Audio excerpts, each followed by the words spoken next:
into the class. Let's get into this class. We're going to talk about what we're going to learn in this class. We're going to, as this slide says, I'm going to read it. We're going to think about ways.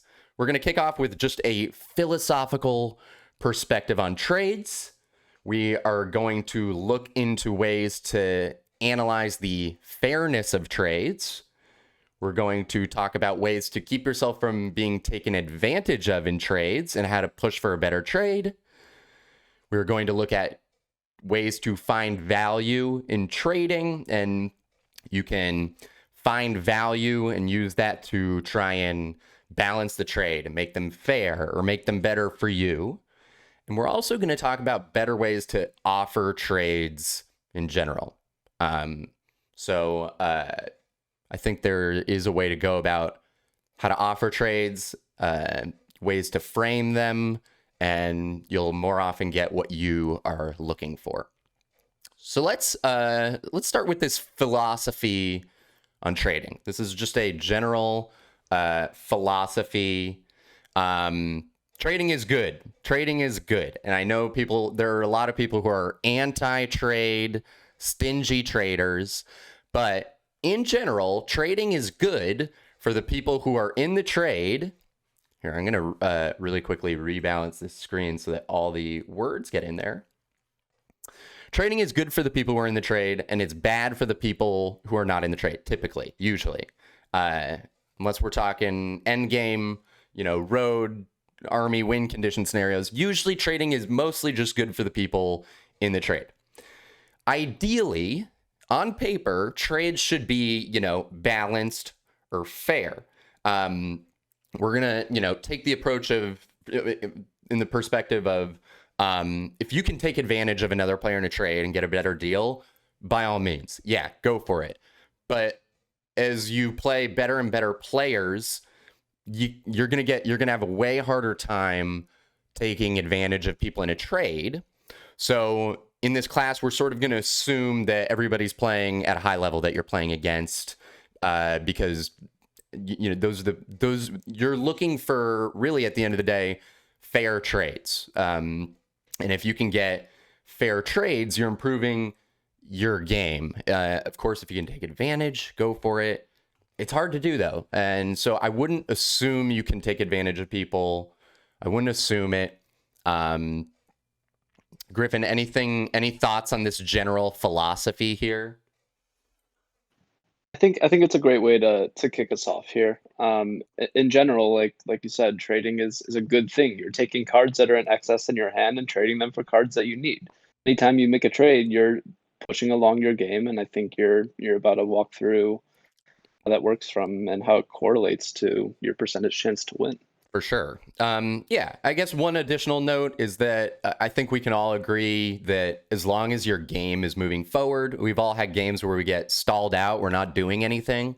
But if you are moving the dial forward, ideally every turn, that's how you have a successful game. You're constantly progressing. You're trying to progress with the board or even ahead of the board. And trades are the best way to make sure that you're able to do something all the time. So let's look at the game strictly. And this is all sort of obvious, but we're just going to talk about trading from a win percentage perspective.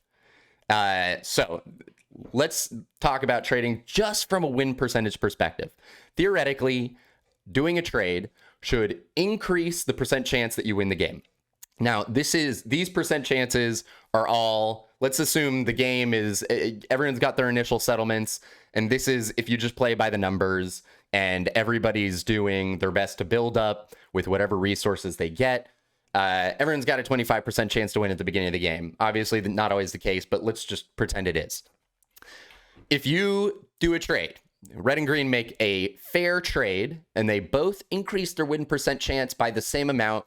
And what that does is it decreases blue and orange's chances. This is, start keeping it super basic.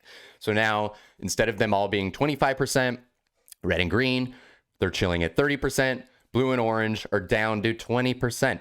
This is just a, not to say these numbers are perfect, but this is the concept. Trading is good. You should be looking for trades. It benefits you to be in trades.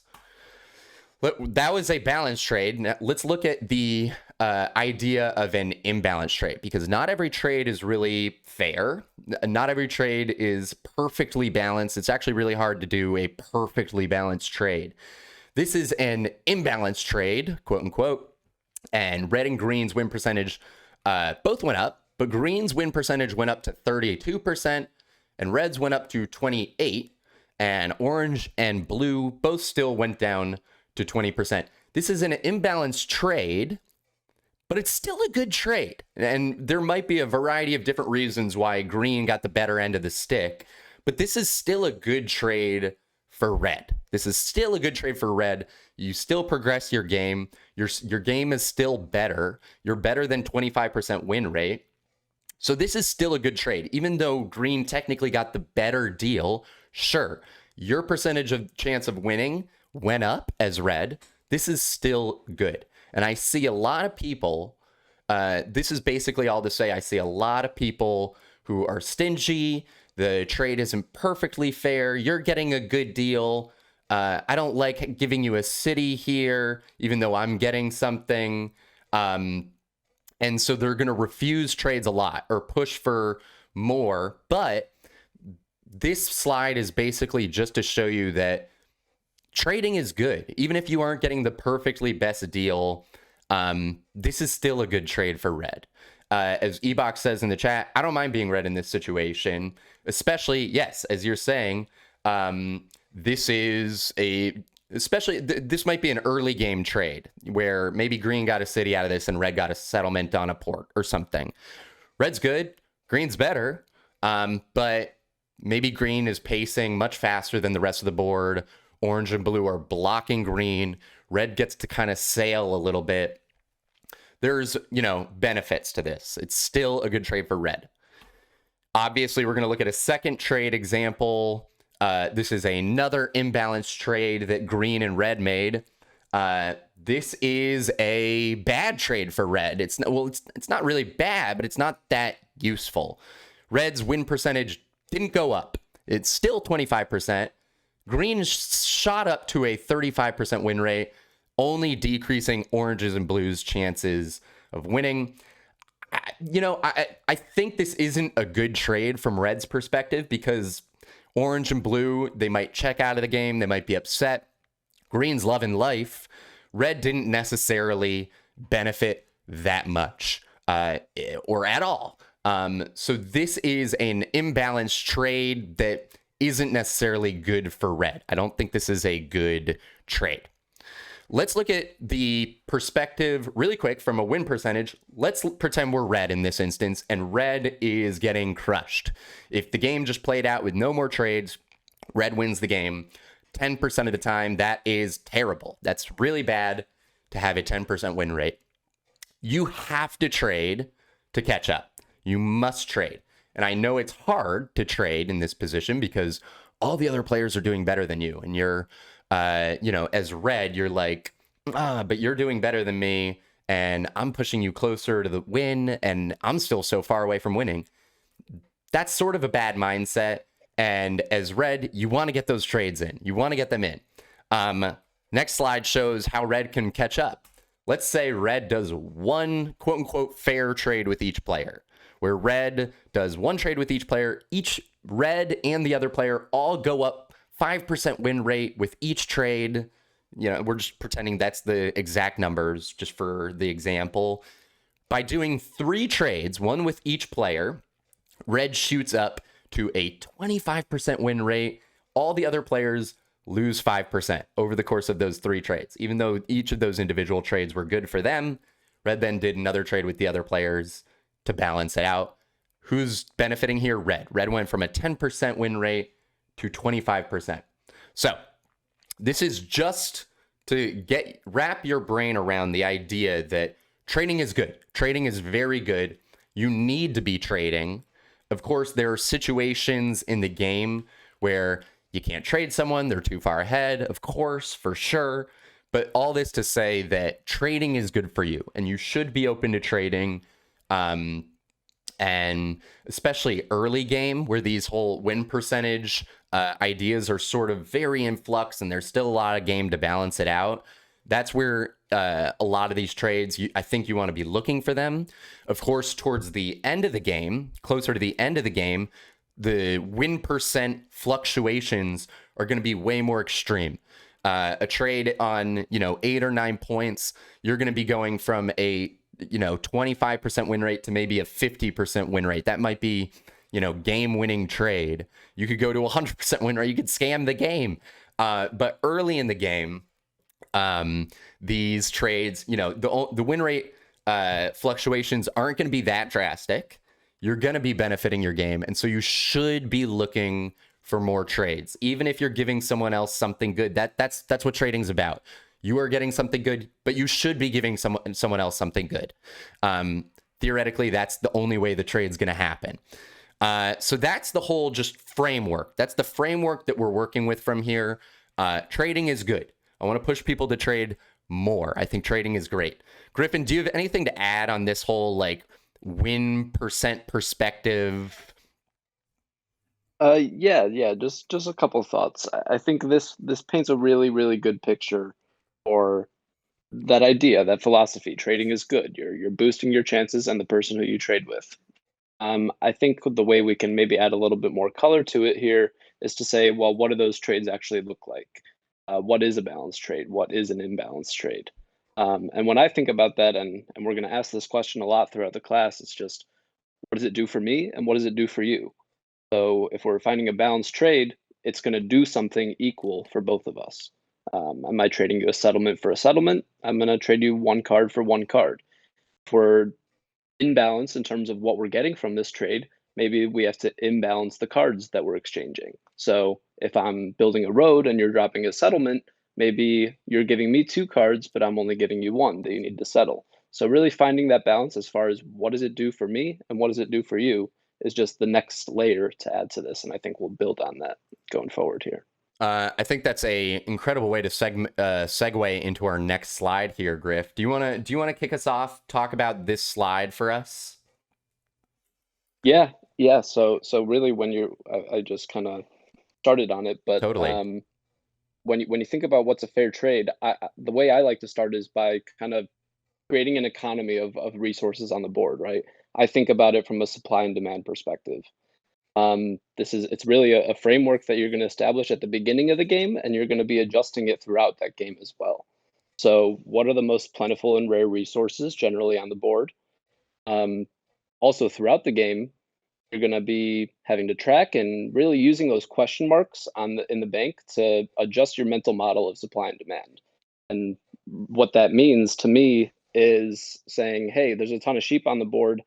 I need to let other people know that there's a lot of sheep on the board. And if I'm going to be purchasing sheep, I need to know that it's not that valuable right now. So really, that assessing your current position, just as from the start there, is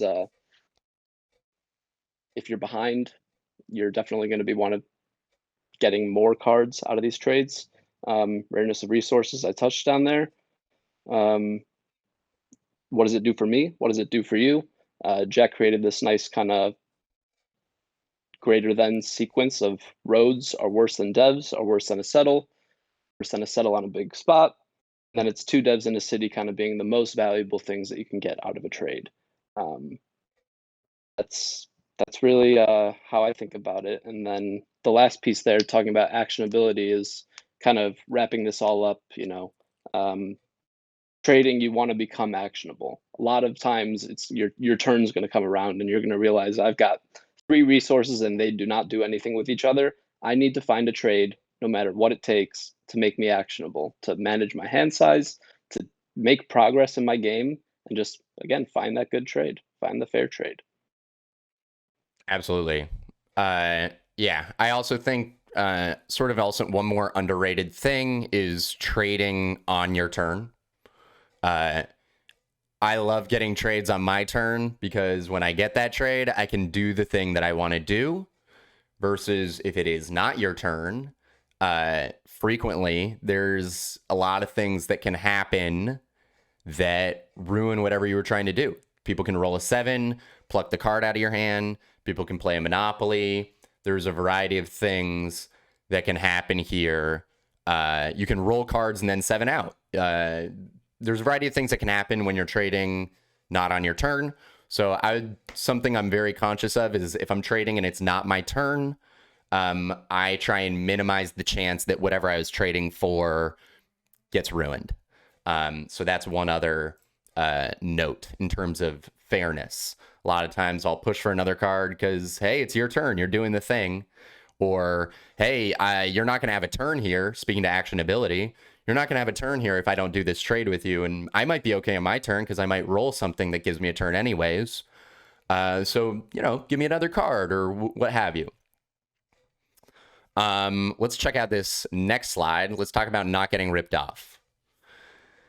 How do you not get ripped off? Because we're going to assume you can't rip other people off, but how do you not get ripped off? And the big thing here is just knowing what they're going to do with the trade. You got to know what they're going to do with the trade if you don't want to get ripped off, because speaking to the analyzing the fairness, you have no idea if it's fair if you don't know what they're doing with the trade. You have no way to know. So the key, really, and it's hard, but is tracking their cards. If you can track their cards, you know what their hand is, you kind of know what they're going to do. You got to consider their dev cards. They might have 4 cards. They're trying to get a wood off of you, and it's like, oh, is this a road builder to another spot? You got to consider it. Do they have a year of plenty? Are they dirty monoing? That's a huge one. And so you want to be very conscious of the dev card situation as you're doing a trade. You can consider the game from their point of view. What are they trying to do? How do they win? What does this trade give them towards that win condition? And does that feel fair and balanced from my perspective? How do I feel about that? How does it look for my chances? And really, when you're in doubt, just ask. You can just ask someone. You'll see me in a lot of games saying, what does this trade give you? I'm interested. Obviously, I'm asking that because I'm interested in the card that you're giving me. But I will always ask, what is this doing for you? If I don't already know. Or I might say, is this giving you a city? Or is this giving you a settle? And I'll confirm it because I want to know. I want to know, and I want to feel like it's still good for me, depending on what you're doing. Of course, always, take their answer with a grain of salt. Actually, when they tell you, make sure that seems like actually what they're doing. Double check that. And one other thing, if you're worried about getting ripped off and like they're going to do, for example, let's say someone has 12 cards, they're on 6 points, and you're worried about them winning the game with some trade that you're going to do with them, you can make them do their play in batches. And basically it's like, okay, you say you're going to, road settle. I don't want you to, road and take road to win. So drop the roads first, or I'll trade you one card and then you drop the road, and then I'll trade you another card and then you drop the next road, and then I'll do the rest of the trade with you. That's this is sort of an end game principle of caution. You don't want to get ripped off. You don't want to get the win scammed away from you. And so this is a helpful little trick to keep yourself from getting the win scammed. Griff, I know you wanted to talk about going one level deeper here. Yeah, I think just on this slide we're asking you to focus pretty intensely on the other side of the trade, right? What's happening behind closed doors that I can't see. With that said, don't let knowing what it's going to do for the other person deter you from making the trade. The context here is that trading is still good, so it really is okay to let someone else be actionable. But understand how much of a favor you're doing for them, and make sure that it's that you're getting an equal benefit that you're giving away. Exactly. And really, when you know what they're doing, this is actually a great way to know when you can push for more. When can I push for more? How does this seem fair? And if you know what they're doing, you can say, oh, well, I feel like this is a little better for you. Can I get X, Y, or Z? And then I would do this trade and I'd feel good about it. And it gives them the option to say no and push back, but really that's how you get to push for more and do it in a way where it feels fair and the other player will feel good about it. And that'll get us to our next slide, actually. Finding value to balance trades. Oh, yeah, go for it, Griff. Yeah, just one more thing on the last slide. Sure. The big thing, you really put an emphasis on asking the questions, but like what kinds of questions do you want to be asking? It's like you have the power. When someone's offering a trade, you have the power. You can say, I'm only going to give you this trade if you're going to answer my question, right?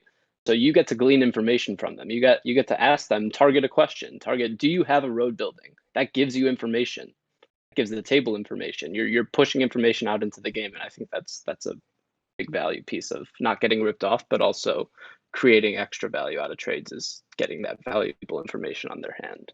It's an incredible point. This guy's got some skills under his belt. All right, let's talk about finding value to balance trades. Finding value. Do you want to take this slide, Griff? You go for it. I've got a couple thoughts. I'll chime in here. Perfect. Obvious ones. Cards. You can trade cards. This is the normal. Everybody does this. You can trade a card for a card.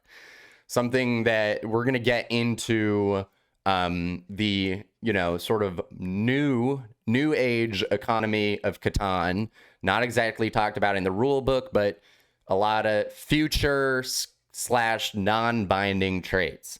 This is, cards for cards is the main way of trading in the game. It's, cash for cash.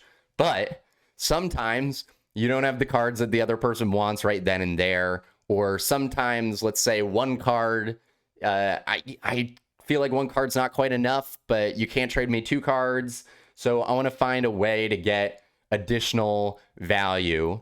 And that's where the future trades come into play. And I'm a big future trader. I think future trades are, it makes trades, it sort of adds more, liquidity to the game for you economists, where there's more assets to trade with. You have more options. So, of course, you can ask for future cards. You can get a future card trade, and that's a way to secure yourself a trade going forward, or a rare resource going forward, even though they might not be able to trade it to you on this turn. You can ask for a 1-for-1, or you can even ask for a free card. It depends on what you feel is fair. Of course, you see it a lot. Non-blocks and non-steals. Non-blocks and non-steals are great. What's a non-steal worth? Well, it's worth a card because they're not stealing the card from you, but you also sort of have that insurance of you're not getting plucked from next. So I would say it's worth a little over a card. Non-block, well, it's worth at least a card because you're not getting blocked or stolen from, but it can be worth a ton of cards. Non-blocks can be worth because now your spot could theoretically be producing. So whereas you might have been blocked before, you could be using a non-block to get tons of cards. It also gets you the insurance of I'm not getting pulled from next time, I'm not getting blocked. And so you might be able to make some more aggressive plays knowing that you still might not be getting blocked going forward. What's another way you can give value? Port service. Port service is a super useful way to balance a trade. Let's say I'm on a wood port. There is a player with a ton of wood in the game. You might say, hey, if you give me this trade, I will port your wood for you for a card of your choice. That is a way to find value to balance trades. It helps them because they're getting a port without being on a port. It's also helping their hand. They will 7 out less rather than having to hold all these woods and potentially 7 out waiting for a 4-for-1 or even a 3-for-1. Instead, you are 2-for-1ing for them, which is really useful. What else? We've got insurance. Insurance. I love insurance. A lot of people say insurance is a scam, but I don't think so. Insurance can be super useful. Insurance, for those of you who don't know, is if you are over 8 cards, you will 7 out. Insurance, you can trade cards to another player so that you don't 7 out if a 7 rolls, and then on your turn, they trade it back to you. They trade your cards back to you, and they will usually charge for that. So that might be you're giving them a settlement for that, or you are, paying one card. Let's say you're at 10 cards, and you're like, I really don't want to 7 out. I'll pay you a card. So I'll now have 9 cards, but then you're going to hold on to more of them for me and then give them back to me on my turn. That is the concept of insurance. I think insurance is great. It's situational, and there are ways to find value. Robin in the chat mentions insurance has an additional value. It removes one player from stealing from you. I think that's a great point. Players don't want to steal from you when you're holding their cards. They don't want to steal their own card back. So as the insurer, that is a helpful technique.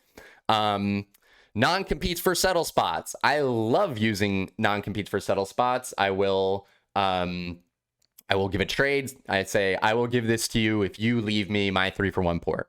I will even do this with the robber. I won't rob you here. I'll give you a non-block if you leave me this spot. It's when you're looking for your settles, being in a race is pretty detrimental to your game. You have to prioritize and spend cards in a way that's maybe not exactly what you want to do. If you get a non-compete for a settle spot, that lets you know that spot will always be there. Maybe I can city up first rather than racing for that spot. Or maybe I can buy a dev here or use my cards rather than trying to hold out and race for that spot. Also, I don't have to necessarily just block the one player I'm racing with. I can be more balanced with my robs. And then finally, I'll say, let's get creative. There's a ton of ways that you can find value to balance trades. You can, let's say you're playing a road game and you want to extend your road. Someone can say, I'll give you cards to extend your road, but you have to road away from a settle spot. Like, for example, let's say you're on 9 points. You need to extend your road because the player on 8 points is coming for your road.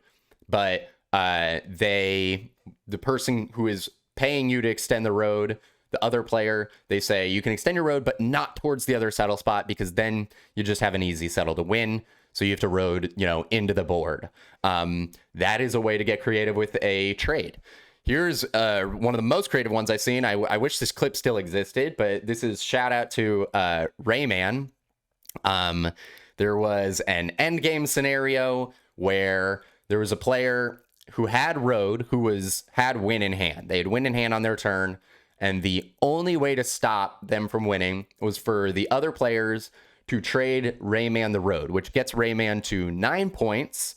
The other players were on something like 7 or 8 points. It was going to take the other player who was on 9 points down to 7, and it was going to put Rayman in by far the best position to win the game. Rayman was going to easily win, but Rayman agreed, I'll only win the game if a 2 rolls, because he was so far ahead, and this was the only way to extend the game.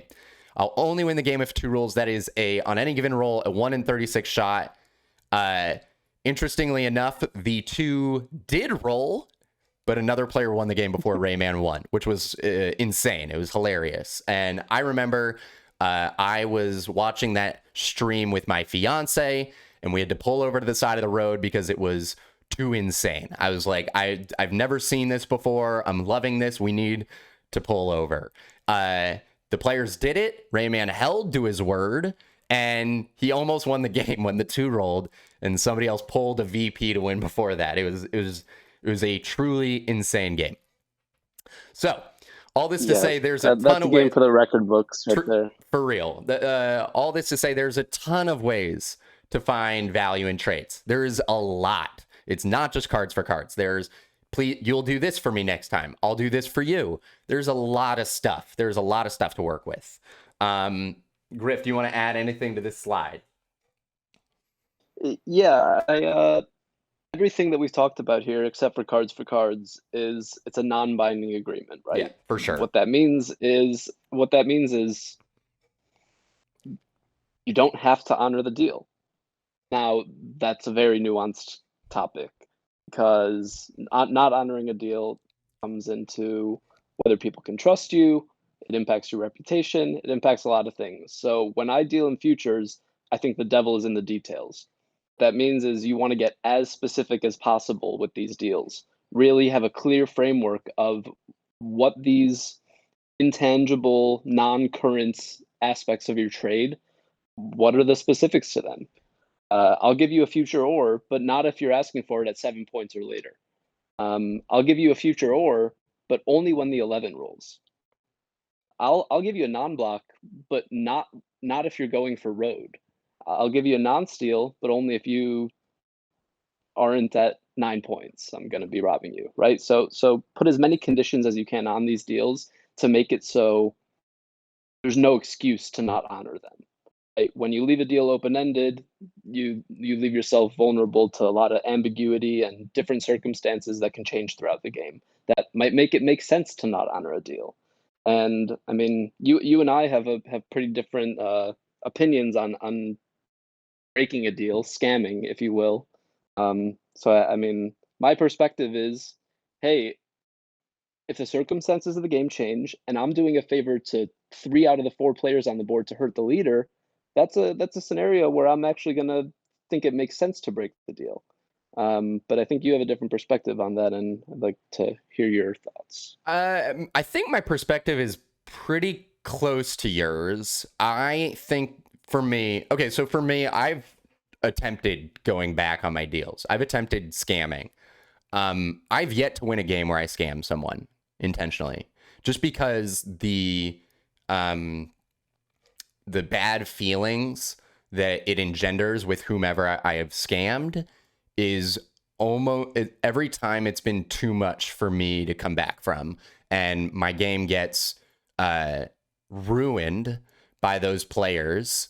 And maybe rightfully so. I think it's fair, and so I really try not to go back on a deal, really, unless it's the total end of the game. And it's like, if I don't go back on this, you just win. You just win. Even if it's like they are ahead, but it's not GG, I'll hold to a deal. The only way I go back on a deal now is if it's GG. And the reason I do that, it's for 2 reasons. One is because I have such a bad track record of scamming people. I've yet to win a game where I scam someone. It really just doesn't work out for me. I've tried it. It doesn't work out. And every time I do it, I'm like, I really am not sure if this is going to work out. And it doesn't. And then the other reason is because I like doing these future trades. I don't like I want to have a reputation personally with these players of holding to my deals, because I think I do more than a lot of players. And I know you go back on your deals a decent amount. You've done it to me like 2 games in a row that we played. And I'm like, I'll remember, Griffin, I'll remember. But I personally like having a reputation of I hold to my deals because I like doing these deals. I don't want a bad reputation to get in the way of me doing trades and games, because I think these trades are so interesting and cool and are such a good way to find value that are good for me and the person I'm trading with, that I don't want a bad reputation to cloud that. Yeah, I think that makes a ton of sense. The reputation aspect is probably the most important. But really, at the end of the day, for every individual, you're going to have a different stance, and everyone has to figure out their own policy, figure out scenarios where you would be willing to break a deal, but understand that and stick to it. Because even in games that I played with being known as someone who would be willing to break a deal, I still don't find difficulty in getting through these creative trades, doing future cards. I can still hold up some trust because I'm adding these details onto deals and making it so it's so clearly outlined that if I was really going to go back on that, like that's why I say add as many details as you can, leave as little room for ambiguity as possible. I think it's a great point. Yeah, I still give you the trade and then you scam me again. I don't know. It's my own fault. Let's go on to the next slide. Let's talk about finding more trades. So this is how you get more trades. Of course, we already talked about tracking cards. Tracking cards is the best way to find trades, because if you know what other people have, you know what you can give them, you know what they're looking for, you know the way You know, what is the trade that makes sense for the both of you? The other note is that you should be proactive. You got to be, you can't be a passive trader. Um, you got to offer trades to people on their turn. Uh, I will often be in a game, I'll be sitting with only wheat in my hand, and I'll say to someone, does wheat help you here? Do you need wheat at all? You can say, does 2 sheep help you? 3 for 1 port here. Can I give you 2 sheep for something? And that gives you 4 for 1 for a settle. Trying to figure out on someone else's turn and being proactive, what is the thing? How do you make that happen? And you can't rely on other players to be proactive like this. I think you need to take the onus and do it yourself. Second, offer realistic trades. I believe it was MD who recently posted on a big thread saying the golden rule is don't offer a trade you wouldn't accept. I think that's a pretty solid, it's not, I think there's exceptions, but like, that's pretty reasonable. I don't think that's totally unreasonable. You shouldn't, there, of course, you're also working against the clock on any given turn. So if you're offering dumpy trades, you're wasting your time ultimately. I see a lot of people spamming 1-for-1s when they're on 9 cards. It's like, it's just not happening almost always, especially with a reasonable player. That's not happening. And here's the big thing. Framing trades. This is the best way to get more trades. Every time I offer a trade, this also comes into knowing what the other person's doing with the trade. It comes into that majorly. This lets you do this. And framing the trade to how is this beneficial to you, to the other player. Of course, this is a good way to, emphasize what is the value they are getting in this trade. And suggesting to them the course of play that you maybe want them to engage in. This can be manipulative, this can be honest, but it is, I think, the best way to make the trades go through. You want to spell out how it helps them and be clear on how is this fair. I think it helps people see the fairness in the trade. Griff, anything to add here? Yeah, just quickly on framing, it's like you're win a game, you're trying to frame the narrative. You're trying to play everyone's game for them and convince them to let you win, right? So you want to frame them and be like, you need to do this for you to win, even though you know that him doing that is going to let you win. So really just being active and being that controlling and captaining persona on the table when you're trying to find more trades, especially like if you're trying to stay under the radar, sure, keep your mouth shut, just play your game. But when you're trying to really captain the table together and find more trades, it's being proactive, it's talking a lot, it's asking people the right questions and just putting a frame out into the game of getting people to think on the same page as you. 100%. It's a great point. Yeah, this especially works from when you're captaining, and I would say that's usually when you're not leading the game. If you're behind, second through 4th place, ostensibly, that's when you can be the captain. Let's talk about undercutting and sniping trades a little bit. I've stopped trying. I know people try and trades aren't good for you. If you're not in them, if you're not in the trade, it's not good for you. Ideally, you could talk a trade down. Ideally, but also that's hard to do. People want to do the trades. The person who's turning in needs to do the trade to make their turn happen. Also, maybe talking down trades. Some people find that super annoying. It's like, hey, you got your trade, let me get my trade. So I often, instead of talking a trade down, will rather try and undercut the trade. And that means the person whose turn it is, they get the value of the trade, but whoever they were trading does not. I love undercutting or sniping a trade. I will regularly try to do that. What are the reasons? Do the trade with me since the other person's so far ahead. That's a big one. Just do the trade with me. This trade does nothing for me, but I don't want the other player to get the card. Maybe they don't produce that card. It's a brick they don't produce. So I produce brick. Just do the trade with me. This doesn't help my hand. This doesn't help my game at all, but I don't want them to get this card, and you shouldn't either. Okay, I sort of jumped into this instance. Great. Same idea. offer a future trade. Don't give this player this card. They're ahead. They don't produce that card. I can't necessarily give you what you're looking for now, but I can give you something next time it rolls. And that way, maybe that's value for you. Maybe you do a different thing this turn, and that means that next turn you're going to get that road down or the settlement or what have you. And there's maybe ways to undercut it with future trades even. And these trades, again, they don't necessarily help you, but they potentially take someone out of the trade. I would say it's sort of an instance where this imbalanced trade we talked about earlier is maybe okay. Obviously, this is an extreme version, shooting up to 35%, and you're staying at 25%.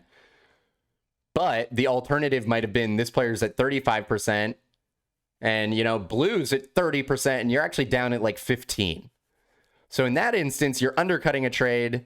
In this imbalanced trade, which we said was bad before, you've actually mitigated the damage to your win percent.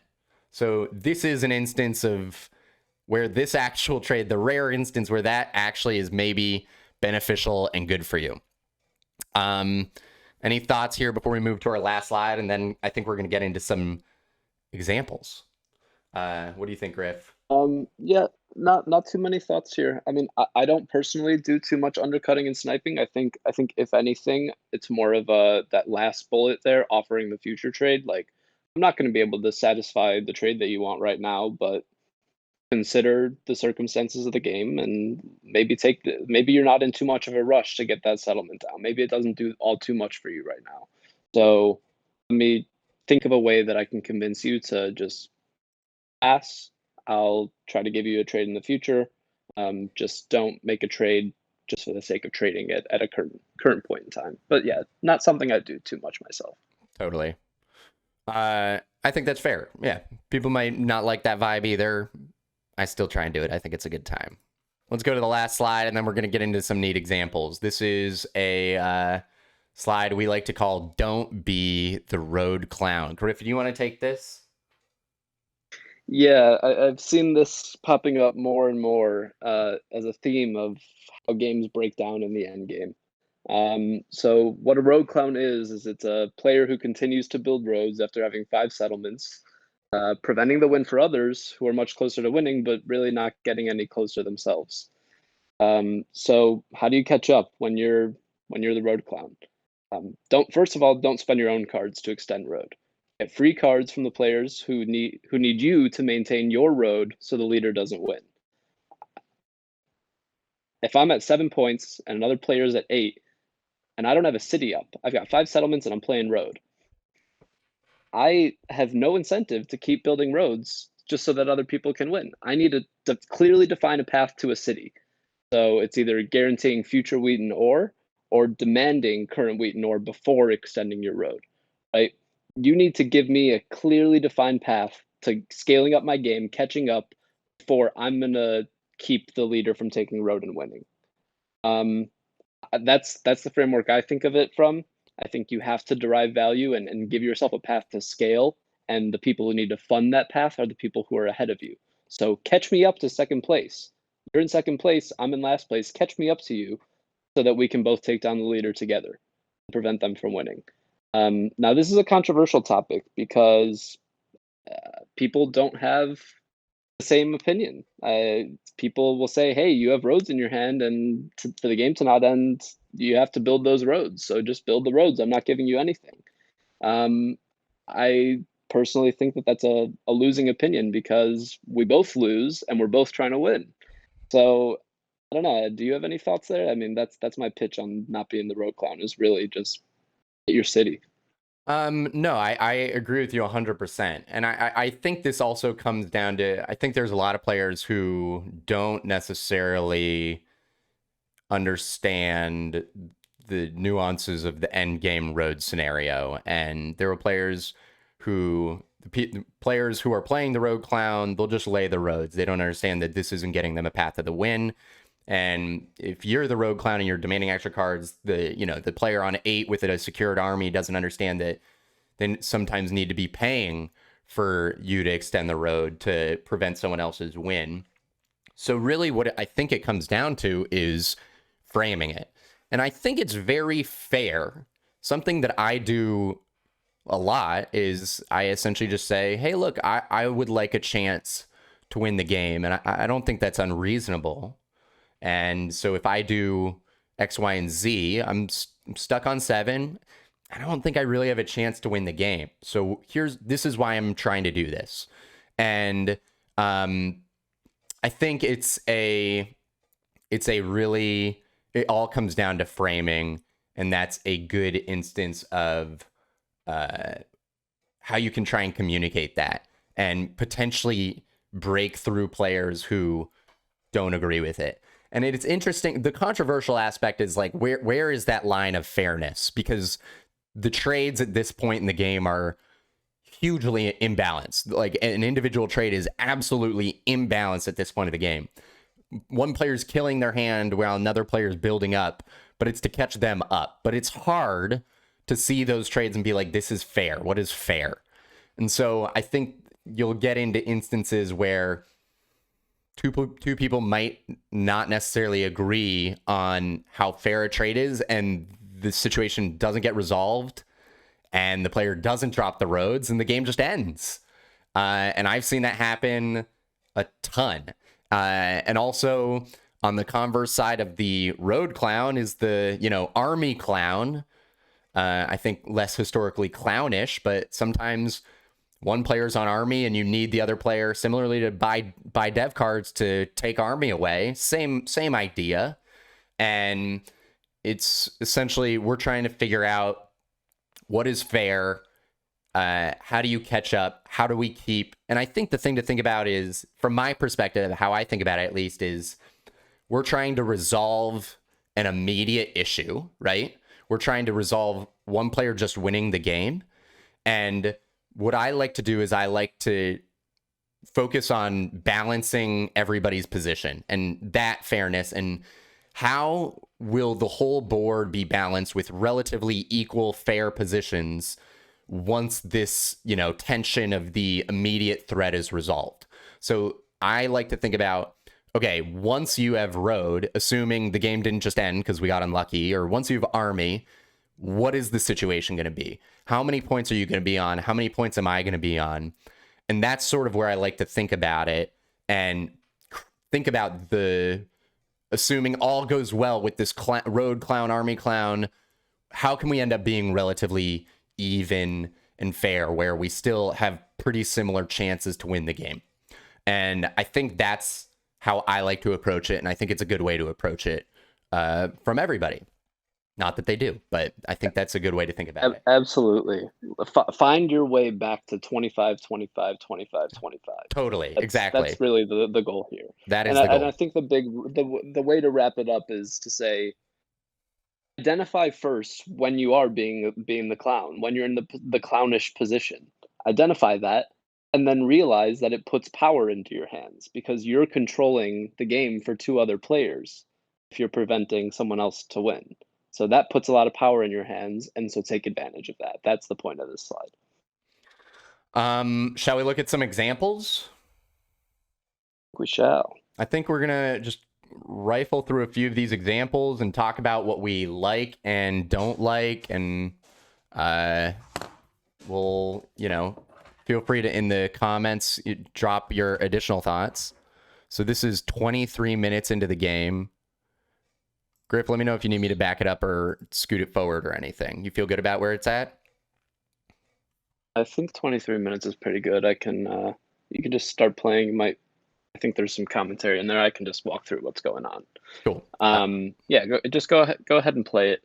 Sound on or off? There's Yeah, sound off. I can just talk through the scenario here. Cool. So basically, this is an early game position, right? Not a lot has happened. A couple of roads have been dropped. You can see I'm the blue player here, and I don't make wood. Matter of fact, there's really not a lot of wood on the table at all. Notice that I'm on 8 cards, and Rudik's purple is on 9 cards. So I have an inactionable hand. Rudix is on 9 cards with 3 more rolls to go.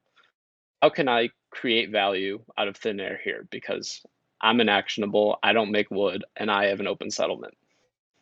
I found out, hey, Rudix has the only wood on the table actually right now, but he's over. How can I get that wood out of his hands? So I offer him a 2-to-1 trade here. That 2-to-1 trade comes down. I'm giving him even more cards, but then I say, hey, after I settle, I'm going on to a 3-to-1 port. You're going to be over. I'm giving you this 2-to-1 trade, and I know that you have an excess of brick in your hand. The tens have been popping off. I say you've got at least 5 brick. Let me port your brick into either a wood or a wheat, which you don't have, and you'll be net 0. You'll be safe from the 7, and you're going to make me actionable. And so we got that trade through just by being a little bit creative. I had to offer it multiple times. I had to do a little bit of framing as to what is this going to do for you? What is it going to do for me?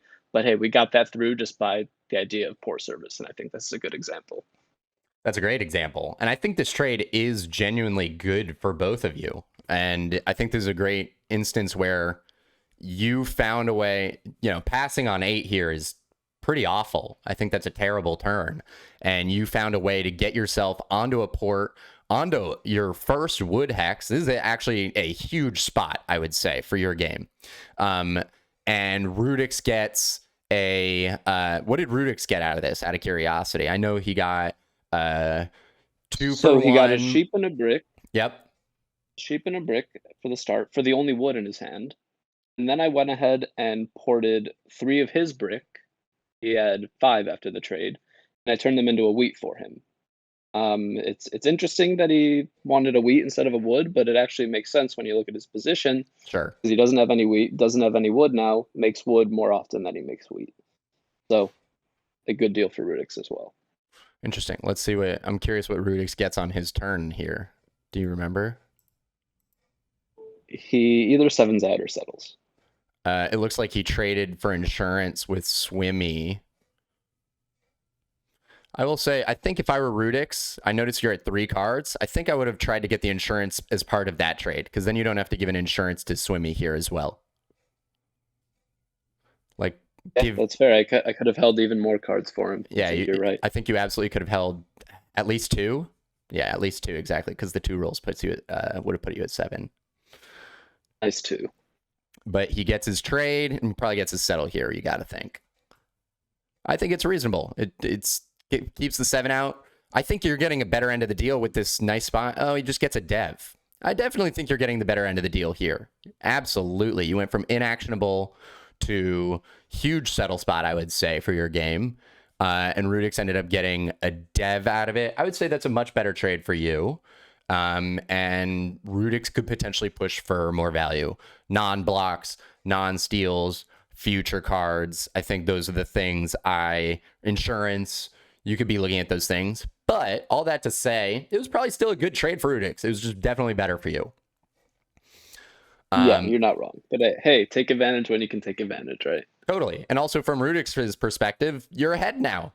And he's got a dev. So you're pacing faster. So it's not awful. I will say the 4 ores probably ends up being the block, which hurts Rudix, but there's benefits to this. Let's go on to the second clip. We're trying to keep the initial clips basic. Keep them basic, and then we're going to get into more complex things. What are the roles? This is a... Port services? Let's see, where are we at here? 3230.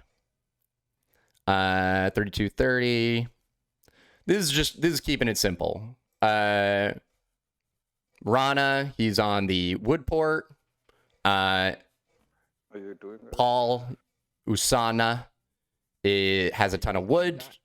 They get a trade. Yeah, but Rana got 2 cards there. Rana gets an ore. He gets a dev out of it. He needs to win army in this position, or he definitely has a dev game, as you can see, or we'd sheep with the wood. So he gets a ore from Paul and gives Paul the port service. As you can see, he made him a brick, traded it back. Pretty simple. We're keeping it simple to start. We're going to get into slightly more complex ones going forward. Okay, this one's a fun one. This one's a fun little one. Let's get the framing right. Cool. All right, I think this might be correct. This is from Delighted's Dylan stream. I'm trying to get This is a CPI game, if I remember correctly. This is a CPI game. This is the first CPI game I actually won. Let's take a listen to this one also. Like, I mean, it makes sense for them to be afraid of cities. I don't blame them. I don't blame them.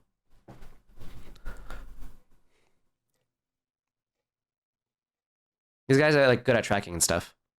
But I mean, yeah, they're tracking the important stuff, which is the ores.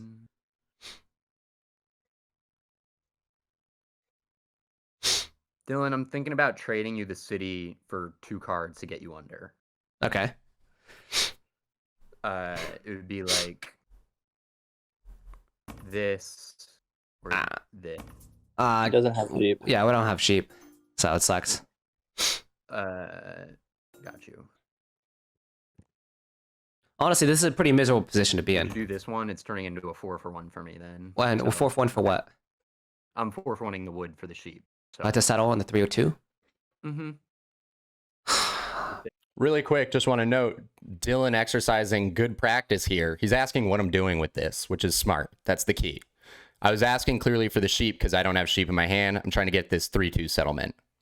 I'm also trying to give him insurance here. Sure, let's do it. Fuck it. Fuck it. The problem is I have to dodge a 7 now. I have to dodge a 7 or I have to dodge a pluck. Oh, God. I think I just got scammed here, chat. It's great. It's great. Giving Dylan a city, maybe not a good idea. No. This is terrible Oh, let's hear what Dylan says. pacing, though. He might. It's terrible pacing, right? So this is the I give him a city. His position, he lost his 3-for-1 here, so he's sort of behind. Also, I take the wood out of his hands. We're giving him a city. There's also a chance that Swood on this turn can rob or roll a 7, and you better believe I'm going to say something like take an ore out of his hand. That's all that to say. It's better to get the trade on your turn. There's things that can happen, as Dylan's talking about here, why it's maybe problematic to get this trade. Everyone knows he has the city. That's what we talked about. Also, additionally, Dylan had 2 wood and a brick. There's a big spot here, 8-5. This spot is a huge spot. Dylan definitely wants to get there. He's a brick short. There's brick on the board to trade for. So, you know, he could potentially get these roads down. This gives him the road play. But trading him this city, he ends up citying on this turn. He doesn't have cards to trade. He doesn't have wood to build roads. I end up building down to this 8-5 and secure a solid road game potential, or at the very least, a very good expansion with the 3-for-1. Good production with this 3-for-1. So those are the things. You can give someone a city. Giving city, not always bad. Let's go on to the next example. Swing. What do we got here? Yeah, this one's an interesting one. Pause. Holy shit. Okay. This is a little bit of a scammerooski. It's interesting here. This one's an interesting one. So 9-10, 5-6-9, 8. on this turn, Chafa gets an insurance trade with Shanks. Yeah. Yeah, but I only have- you've the more efficient because you've the 4 and the 3, and the 6 is the same as my 3-for-1s, right? But you don't even have to hold as many Yeah. cards. Yeah. You want a sheep for or I'll sign me up for that. Yeah, Shanks, I'm trying to give you insurance here. That's what I'm trying to do. So just counter. Oh, can you okay, Counter that trade? Yeah. But Oh, you have to use your cards, right? What are you doing? I'm not sure what I'm doing yet. I need to figure out what I'm doing. This is going to be a really hard game for us because of Choppa, and I think Choppa's doing a good job of making it hard for us. I think it's probably a good play. This was my hope was that this 8-10's open, and then I don't have as much resistance here. But as we can see, Choppa's getting. Choppa, this might be a city trade, frankly. Or it might be another dev, just. We'll see. But that'll put Choppa at a really solid dev lead. I just think I have to take this when it's available because it doesn't come easy. Does not come easily. Time. Do something, Okay. do something, do something. I'm gonna play a knight then. Oh, man, he didn't Um, even put it on you. Yeah, I know. I'm trying to figure out, Shanks, because I wouldn't give you insurance for free. I need something in return. So that's why I was asking you, like, what's the deal here? Oh, Um, yeah. yeah. Okay. I could give you an unblock. I could. Getting unblocked here is cool. I hope I don't get pulled from. Mm, Boxer, you can trade that wheat. Now or I this is might where have it's to going to try get and it interesting. from you. This is where it gets I interesting. unblock. can't just willingly give it up, but I mean, if you want to stick it, you can try. He sticks it on the 5. He's looking for the wheat. I He's going to pull from Ox. don't know what to do. He's going to hem and haw. Cheap. okay. The thing is, This is if you're not doing the insurance for an unblock, I'd rather. he's going to pull from Oxer, and then this is he gets the wheat, and then take a look at what he does Trying to here. get that city. The insurance, quote unquote, insurance I'm just gonna trade. do it. He gets rid of the sheep. So I think Chafa's Not an insurance trade anymore. So it's an interesting one. A little scamish. And Nice that, scam. nice scam. And then what I actually do is maybe a mistake afterwards. What I actually do is a Definitely mistake. but Just because of So this. I'm curious now because he doesn't have the Time. sheep to give it back. Right. Well, I have a Time, sheep. time, I have time. one. So now what actually ends up happening is I say, wow, that was a scam because my goal was honestly to engender bad feelings towards Shafa from Shanks's perspective. But then what actually ends up happening is a 4 rolls. Shafa gives him a wheat. Shafa gives Shanks a wheat for free because the trade was unfair then. And then Shanks gets a city out of it, which honestly is, from Shanks's perspective, very sick. So this trade ends up getting balanced. Shanks gets huge value out of it. And so maybe I shouldn't have brought up at all that it was a scam. Maybe I should have just let Shafa just get the value out of it and not make a deal out of it. And then Shanks wouldn't have gotten a free wheat or something. Maybe he still would have. Maybe he still would have gotten there. But my goal of trying to call out Shafa for a scam play totally backfires because then Shanks gets huge value out of the trade. But I thought it was very interesting because it's framed as insurance, but Shanks doesn't actually know what Shafa's doing. Shanks has no idea what Shafa's doing with the trade. He didn't really know. And he actually ends up scamming him. I guess he didn't assume a scam would come in. But Shafa gets a huge turn out of this. I mean, you can see the setup. Or wheat sheep with the wood port. No one really wants to block. Even if you block the 6, he still has or wheat sheep. If you block his wheat, or he's on double wheat now. If you block his sheep, he still's got the wood port. It's an amazing setup. And so this city is absolutely massive. Of course, the city here for Shanks is still good, but it's not as good as this city. Nothing's as good as that city. That's the best spot. So that one was particularly interesting to me, and I wanted to share that one. Let's go into an example that is, we were talking about the, road clowniness of it all. This is a road clown example with really good practices from a lot of players. Let's just roll with this like this. What's my timestamp I need to start at? It is... sheesh. I didn't write down the timestamp, but we can figure it out. It's just a little bit back. It's Mold's turn. All right, I'll paint the scenario for you right here. Scenario is that I'm definitely on 8. I think I have a VP.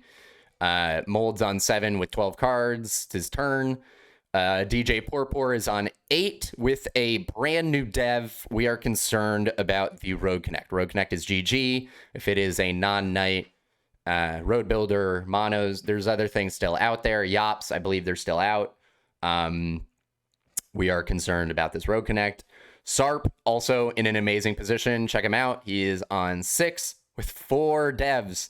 I think he ended up having something like 2 VPs here, so he is on 8 with 2 extra devs. He's in a great spot. I'm also in a pretty competitive spot. There is a immediate threat of DJ Porpor, though, winning with a road connect. So this is a very competitive game. Everyone's in a good spot, but there is the most immediate threat on the board. So let's see how this plays out. Nice roll for us here too. I think it's I think he's time holding to do 2 that wood, mold. 2 sheep, 2 ore. Feel free to give me a couple of those wood because I want to settle or city here as well. Like, So Mold does a good thing. We're talking about building the roads in between. Mold says, I need some cards because I also want to city or settle as well. I don't want to just build roads for you guys to, you know, extend the game. I don't want to do that on my own. I also want to produce a point on this turn. He wants to get to 8. We're both at 8. Sarp and I. DJ Porpor's at 8. Hard. And so he wants to produce an extra point here, which I think he is absolutely correct to be asking for here. I don't have to extend my road here. I understand. I'm open to trading to. I think you settling and double road is the correct play. 3, 10, 11 so that he can't like road builder snip your road. So if I'm gonna settle here, I just need after doing a 3-for-1 from one of my wheat, and I'm giving up my ore. Okay. So what's your hand? We can figure this out. 2 brick, 3 brick, 3 sheep, and 7 ore. Okay, nice. Okay, so 2 wood. Nice hand. Set 6 ore is another wood and something, and then you just need a sheep. Sarp, can you help? Because you're ahead of me. Sarp is a little bit ahead of me. He's on 8 with 2 extra devs. I only have 2 cards. How can I help? What do you have? You can Sheep. offer a I card. just rolled 2 sheep. That's Great. what I have. So he only needs 1 sheep. He gets 2 wood and then from if he me, trades me 1 ore for 2 wood, that's it. which Give is also him- not give an him a awful sheep trade for free. me. I'm I'll giving take an 2 ore. cards. But I'm I'm not giving. sure. I'm giving. I I'm think Mold giving. is gonna have cards, right? Say it again. I think Mold is still gonna have cards left, right? No, he won't. He won't. I ran the numbers. So do. No. Mold. Ask for 2 Okay. sheep. And then So Sarp is doing a good thing here, actually. He's being difficult and we're racing against the time here, but he is being careful. He wants to make sure if Mold's getting this play, that he's going down to literally 0 cards, which I think is fair, because then he still is ahead of Mold.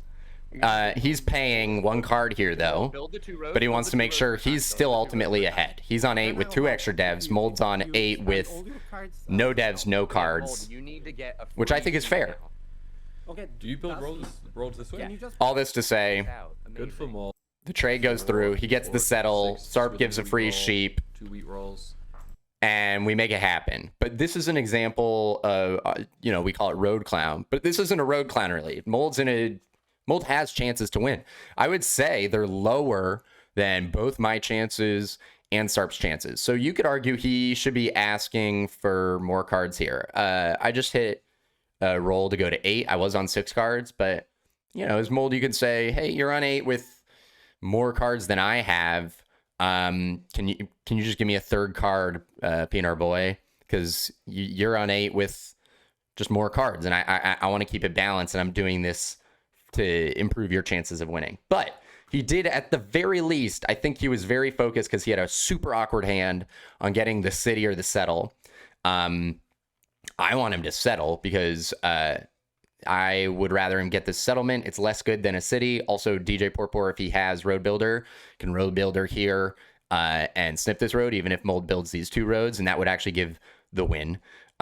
So settle's probably better for everybody. But given that, Mold can maybe ask for a couple more cards. It's a little hard given the time and the awkwardness of his hand and figuring it all out. But in terms of fairness, I would say that was a lot of reasonable things happen. But if you look at the dust has settled now, I mean, DJ Porpor still maybe just wins given at the end of the day. But I would say Sarp and I are still a little bit ahead of Mold.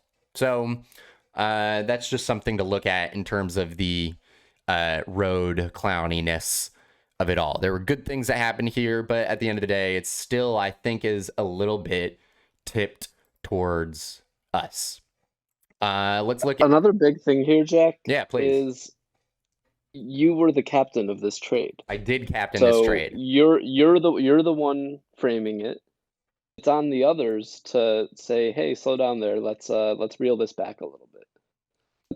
But you're the one. You said it like 3-4 times in this clip. I ran the numbers. The numbers are good. I did run The them. math is mathing. You ran the numbers. You made the trade happen, and you are probably the biggest beneficiary. You win this game, right? I do win this game. It's close. I will say Sarp is super close to winning. But yes, I do win this game. I catch some good rolls. I have a crazy setup here if you look at it. Wheat port. So yeah, brick it port. was your proactiveness that got this done. That's right. That's a great point. Yeah, captaining can work out, especially in these scenarios. Let's look at a game I won in. Top one. Let's see, where's this trade? 2 hours, 1 minute, and 30 seconds. Okay. Let's really quickly look at this position. Let me make sure the framing of it is okay. People can see what's going on. Yes. Okay, cool. DJ Porpor's at 8. Hard. He's also at a solid 8. This is a position in a game. This is just a D1 Catan Champs game. And if we look at this position, we can see that Pav has a solid setup. He's got 3 down. He's on all the resources. The wood is light, though. EMTS has an absurd setup here. He's got the only good wood hex. He's citied up on it. He's citied up on the best, 6 ore. He's got the wheat cornered off for himself. He has all 5 resources. He has the space to the 10 to 11. He's got a 5-4 coming in, 3 for 1 uncontested. I would say EMTS is in the driver's seat in this game. Then Pav, and then if you look at me, I'm cut off here. I basically just have my 2 settle spots. Borkov, he's cut off to here. He's got this settle spot. He's got a 3-2 coming up. It's sort of mediocre. So I would say Borkov and I are in the back. So let's look at this game. This is, this is basically a position. We can call this. This is the trading from behind example. This is the trading from behind example. And we're going to see that I'm going to do this. I'm about to do this. I'm going to do 3 trades, and we're going to see it happen. I'm currently at 10%. I'd say Borkov's also down there with me. And with the other 2 players being, the 30+% players. I'd say EMTS is at a cool, 40 here. Let's check it out. Cards, because, I'm also on 6. Are you close to 4 for 1 with either wheat or brick? Not really. I have 2 of each. So Borkov says he's got 2 brick. 2 wheat, 2 brick. You don't have a wood. He's got 2 ore. No, I have 2 ore. It's 2 wheat, 2 brick, 2 ore. 2 wheat, 2 brick, 2 ore. I see. I'm sorry. So this is a turn where you can do nothing here. My hand's also inactionable. My hand is poo. It's close to being great. Do I ever trade him? Borkov inactionable. Doesn't really want to pass on 6 here. Sorry. I'm just thinking. I'm trying to figure out what's valuable.